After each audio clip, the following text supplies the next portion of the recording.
Nduk, niken. Dalam. Sampeyan anggere tanggapan karo bapak kok mesti ngangge bayak sing sederhana prasaja ngono ngapa to, Nduk?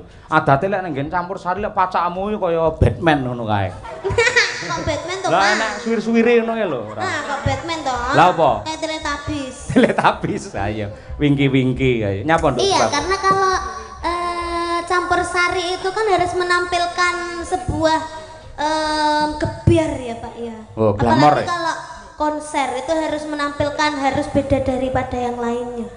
Lek ning wayang. Lek ning wayang kan kula ndamel ngeten iki nggih mergi kula nyamane ngeten, Pak. Nyamane ngono. Nggih, kula lek malah ndamel sing glamor-glamor terus sing benten ngoten niku malah kula niku mboten pede biasane. Kok beda karo Mbak Tutik.